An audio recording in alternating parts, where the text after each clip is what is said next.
Hey everyone, we are on our last week. So this is the last video. Sad, I know. I'm sure you'll miss watching these videos, but I just wanted to take some time to walk through what will happen this week because it is a little different. So just make sure you're reading directions carefully and looking at due dates.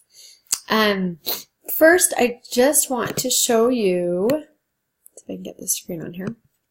I'll hide my face for just a minute. I want to show you this is what I will share in my note for this week. Just a table to keep track of all the assignments. You'll attend your gathering on Thursday, it will be your last gathering. However, that's not the first time you start working on things. You can start working on things Monday, and I would suggest starting earlier in the week because some of them take longer than past assignments have. You have one thing I want to point out that's different is your gathering attendance. You need to report that you attended by Friday morning. Every semester I have people email me saying that they didn't realize it was the morning and they missed the deadline. So please, please, please, please, I would suggest reporting your attendance the minute you get home from gathering on Thursday night. Then you don't have to worry about getting up by 8 o'clock. This is all Mountain Standard Time.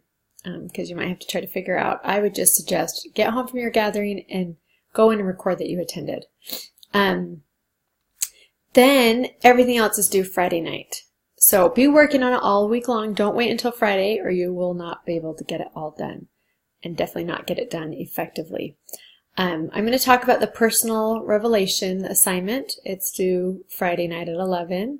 Final course reflection I'll talk about in just a minute. You have final exam practice test and your final exam are both due Friday night.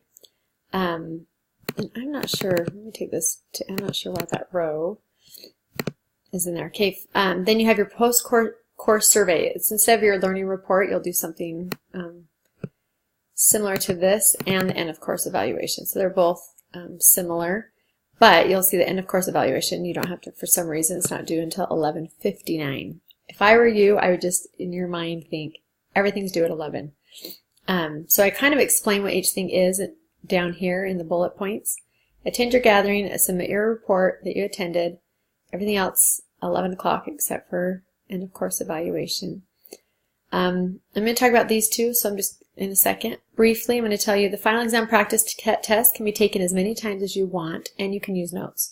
So take that as many times as you want before you're ready to take the final exam, because you can only take the final exam one time, and the only thing you can use is your notes. You can't go onto your course and websites and use other people. Then you have your final vocabulary exam. This one you cannot use notes or the course vocabulary charts or a dictionary, so you just have to use your brain. And then you have your post-course survey that's instead of a learning report for this week. Then end of course evaluation, due 59 minutes later. And any other past assignments, if it has not been beyond the 1 week late, you need to make sure that it is in by 11:59 on Friday night because I start working on grades and get those submitted Saturday. Even though I submit them Saturday, you won't see them until the next week. So it takes a while for them to get everything processed and posted, is what I've been told. So just remember, go in and see if you have assignments that I gave you feedback, like the template was blank, or you left off half of the assignment, or you did it wrong and I gave you a chance to redo it. Go in and do some of that if you're worried about your grade not getting to where you want it to be, because you can do that, and email me with any questions. But I'm not going to be reopening assignments from weeks ago that you just forgot to submit. By this point, I just think the learning isn't going to be there because you're just rushing to get it done and you're not. I think it's hard to make it when it's not the week that we're focusing on that content. Okay, so now I'm going to show you the personal revelation assignment. This is one where you're going to watch a Mormon message, so you'll click there, read a quote, and then choose one of these talks to study. So there's all of these talks. You need to pick just one. Then reflect on personal revelation and any that you have received during this semester. Then you download the template and you write up your reflections about how personal revelation impacted you this semester and how has your testimony been strengthened this semester. And so you'll just click there, download it after you've done all those step 1, 2, and 3, then complete the template and upload it. And you just type it in, and just the way we've been submitting templates. Pretty easy and self-explanatory.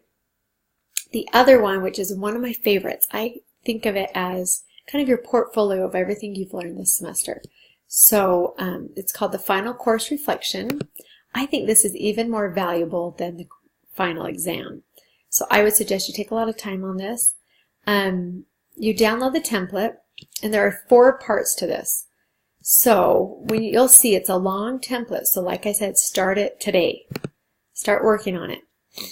Because what you have to do is you go through each lesson. Lesson 2, starting with lesson 2. 2, 3, 4, 5, 6, all the way up through 13. Type in what was the most important thing from that lesson that you want to remember. So if you looked back and thought, okay, when we talked about personal finance, what is one thing I want to remember? And then why was that so important to me? Maybe I want to remember to track my spending and live within my means and set a budget. The reason I want to remember that is because I want to get out of debt. Maybe I want to work to be free of debt and have my agency. So you'll type the reason in there, and you'll do that for each lesson all the way through 13, Giving Back, that we just did last week. So I love reading these. These are one of my favorite things to see what you picked out. Everyone has different things that stood out to them that week from that lesson. If it's on work, if it's family relationships, I love reading what you guys have. So that's part 1. Part 2, you answer these 2 questions, and I want you to pay attention to this. Have at least 3 sentences, so read the directions. So you need 3 sentences for A, 3 sentences to answer B. Then you have another part, part 3. Once again, each answer, A, B, C, and D, should be 3 sentences each. So the 3 sentences here about how you're a more effective learner now than you were when it started. I want 3 sentences. 3 sentences about how you're more self-reliant than you were before, how you've given more service, 3 sentences, 3 sentences on how you've improved in your English. Then part 4, once again, 3 sentences on how, what concepts you're going to apply now that this semester is over, and then how are you going to apply those? So if you're going to apply self-reliance and try to be more self-reliant with food storage or spiritually, how? What are some things that you're going to do to apply these into your life? And I want 3 sentences for each of those. So for all those parts, part 2, 3, and 4, 3-sentence responses. It doesn't specify here. So type this part, type as much as you think you need to tell me the important thing you want to remember and why. So I'm excited to read what you do for the final course reflection. Make sure you start early. As you can see, it's a lot of work, so work on it all week long. Let me know what questions you have. No English tip for today. The only thing I do want to suggest is after this course is done, you won't have your weekly activities for listening and speaking log that you have been doing, but I would suggest that you keep working on them. So you can access your past courses and go to the logs and look at the different activities and pick one each day to do or a couple each week to do, because that is how you'll make sure that you improve in your English. So you can go to any, let's just go to a week and pull up the log. Okay, go to the directions, and that is where you'll have your list of activities that I would suggest you do at least a few each week. And that's how you'll improve. So there they are. Either type them up, write them out, copy and paste this somewhere where you can try as much each week as you can to keep practicing your English. So this is my last video. I'll still send some notes throughout the week, so keep watching announcements and emails. I just want to thank all of you for everything I've learned from you. This is truly, I feel like it's such a blessing it doesn't even feel like a job to me, to be able to interact with each of you and learn from all the various experiences and backgrounds that you guys have. And I can see the light of Christ in each of you as you just share, even though we haven't met in person, just even through what you type. And I wish you the best in anything that you're going on to do. If you're going to continue to try to get a degree, if you're going to go to another college and continue your education or try to get to Utah and go to BYU, Idaho, or maybe just improve your English, and that's why you're doing the pathway. You're just doing the pathway courses.